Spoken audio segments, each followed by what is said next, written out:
Cylinder और induction की कहानी। चलिए सुनते हैं मेरी जुबानी। नमस्कार दोस्तों, मेरे चैनल पर आपका स्वागत है। जब से गैस सिलेंडर का इशू हुआ है तब से इंडक्शन का भी इशू हो गया है। ना तो वो ऑनलाइन अवेलेबल है, ना ही ऑफलाइन अवेलेबल है। सभी जगह आउट ऑफ स्टॉक, और जहाँ पर भी दिखाई दे रहे हैं बहुत ज़्यादा हाई चल रही है। वैसे दिन की शुरुआत बेसिक कामों के साथ हुई, भगवान का आशीर्वाद लिया और फिर मैंने खाना चढ़ाया।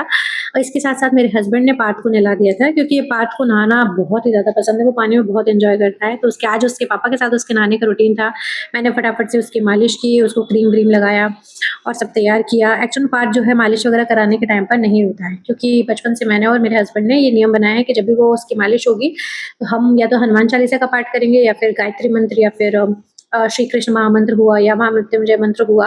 तो ऐसे वो सीखेगा भी और इसके साथ-साथ मतलब वो चुप हो जाता है। जैसे हम जब भी शुरू करते हैं, अगर वो रो भी रहा हो पहले से, तो वो शांत हो जाता है और वो सुनने लगता है। इसको फटाफट से तैयार किया और फिर इसे सुला दिया। थोड़ी देर की सोया, तब तक मैंने खाना-वाना चढ़ाया और खाना की तैयारी कर ही रही थी, जब टमाटर काट रही थी तो मेरी उँगली बहुत बुरी तरीके से कट गई थी, मतलब बहुत ही ज़्यादा उसमें से खून निकला। तो मेरे हस्बैंड आए, उन्होंने फटाफट से आटा-वाटा लगाया, एक हाथ रोटी बनाई। एक्चुअल में रोटी बनाने के लिए तो मैंने उनसे इसलिए बोला था क्योंकि मुझे एक रील रिकॉर्ड करनी थी, और तो उसको रिकॉर्ड करने के लिए मैंने उनसे बोला कि तुम एक रोटी बेल दो। तो उन्होंने एक की जगह 2 रोटी बेल दी, तो मेरा काम आसान हो गया था, क्योंकि वैसे भी हम लोग 2-2 रोटी ही खाते हैं। जब भी मेरे हस्बैंड मेरी हेल्प करवाते हैं तो मुझे हमेशा अपने घर की याद आ जाती है कि मेरे घर में भी मैंने हमेशा इक्वालिटी ही देखी है।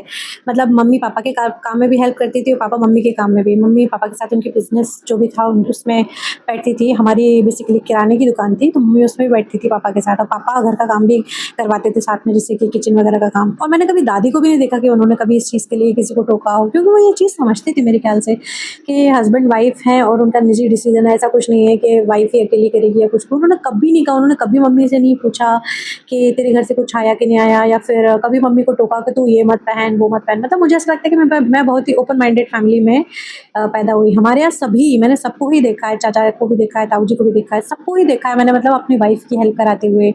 तो ये ना, कहते हैं ना, पेरेंटिंग का एक पार्ट है। मतलब अगर देखा जाए, पेरेंटिंग अगर अच्छी तरीके से हुई तो आप इस चीज़ को बेहतर तरीके से समझ सकते हो कि औरत और आदमी दोनों बराबर हैं। तो अगर हम घर का काम आदमी थोड़ा-सा कर लेता है तो उसमें कहीं वो जो, ना तो वो जोरू का गुलाम हुआ, ना ही ऐसा होगा कि आप काम करके बहुत ज़्यादा थक गए, क्योंकि अगर आप दोनों मिलकर काम करते हो तो दोनों को ही मतलब इतनी ज़्यादा थकान नहीं होगी। एक ही इंसान बाकी सारे कामों को करेगा तो उसको अपने लिए तो टाइम कभी मिलेगा ही नहीं। मैं अपने आप को बहुत लकी मानती हूँ कि मुझे इतने अच्छे हस्बैंड मिले हैं जो इस चीज़ को बेहतर तरीके से समझते हैं कि आज ये जो टाइम है इक्वालिटी का टाइम है, और बराबरी से वो सब कुछ करते हैं। मैं ऐसा नहीं कह रही कि वो सिर्फ़ काम करते हैं इसलिए बहुत अच्छे इंसान हैं, बल्कि इनकी पर्सनैलिटी भी इनके पूरे परिवार में सबसे अलग है। मतलब बहुत ही शांत इंसान है, इसके साथ-साथ बहुत ही सुलझे हुए इंसान है। और सबसे बड़ी बात ये है कि आदमी कोई एटीएम मशीन नहीं है जो सिर्फ़ पैसा ही खींचने के काम में आए। मतलब उसका यूज़ सिर्फ़ पैसे ही खींचने के काम में किया जा रहा है। एक ऐसी बॉन्डिंग होना चाहिए, एक ऐसा फ्रेंडशिप वाला रिलेशन होना चाहिए जिसमें आप फ्रेंड्स की तरह भी उनसे बोल सकते हो कि यार मेरी हेल्प कर दे या कुछ भी है।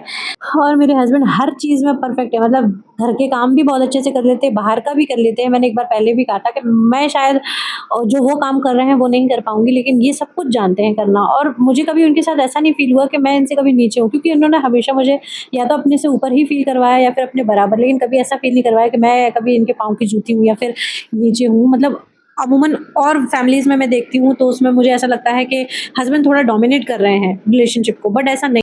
खैर, गर्मियों का सीज़न है और उसकी सबसे अच्छी बात है कैरी। जब कैरी आती है तो उसकी कितनी सारी अमेज़िंग चीज़ें बनती हैं। उसका कैरी का पन्ना बनता है, कैरी का टेस्टी-टेस्टी इंस्टेंट अचार बनता है, जो कि अभी मैंने ये बनाया हुआ है। मेरे हस्बैंड को मुझे बहुत पसंद है।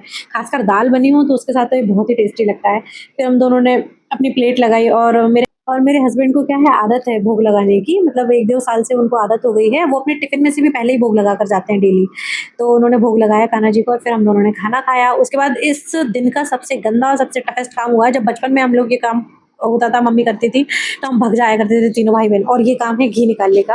और जब मैंने घी निकाला, भाई साहब इसको इतनी देर चलाना पड़ा है ना। हाँ, इस बार मैंने बिलोना मेथड से नहीं बनाया, ऐसे बनाया क्योंकि ऑलरेडी मेरे हाथ में थोड़ा दर्द था। दूसरी चीज़, ये अगर पार्थ सो के उठ जाता तो फिर वो ये काम नहीं करने देता, बीच में अटका रहता। फिर भी मेरा हाथ दर्द होने लगा, तो मेरे हस्बैंड ने बीच-बीच में हेल्प की, और घी एक्चुअल में लास्ट में फिर उन्होंने ही निकाला था। इसके बाद हम लोग इंडक्शन देखने गए थे मार्केट में, बट इंडक्शन हमें कहीं पर भी अवेलेबल नहीं हुआ। ना क्रोमा में था, ना रिलायंस डिजिटल में था, ना ही कहीं पर भी नहीं मिला। मतलब इवन ऐसे स्टोर पर भी देखा तो नहीं मिला। तो फिर हमने सोचा कि क्यों ना, अब जब इतनी दूर आए हैं फ्रोज़न, तो फटाफट से एक आइसक्रीम खा ली जाए, क्योंकि हम दोनों को ही पसंद है। और आज जो कि पार्थ कभी नहीं खाता था, आज उसने भी टेस्ट की। और उसे आइसक्रीम बहुत ही अच्छी लगी। मतलब मैं घर पर भी इसके लिए बनाती हूँ ड्राई फ्रूट्स और सब मिलाकर, जो आजकल ट्रेंड में चल रही है वो, लेकिन इसे बहुत अच्छी लगी। तो आपको ये वीडियो कैसा लगा आप लोग ज़रूर बताना। वीडियो पसंद आए तो वीडियो को लाइक करना, शेयर करना, सब्सक्राइब करना मेरे चैनल को। इसके साथ-साथ नोटिफ़िकेशन बेल को भी ऑन कर लेना, जिससे मेरे आने वाले वीडियोज़ के नोटिफ़िकेशन आपको टाइम पर मिल जाए। और वीडियो में कमेंट करके ज़रूर बताना कि आपको वीडियो की सबसे अच्छी बात कौन-सी लगी। Thank you. जय श्री राम।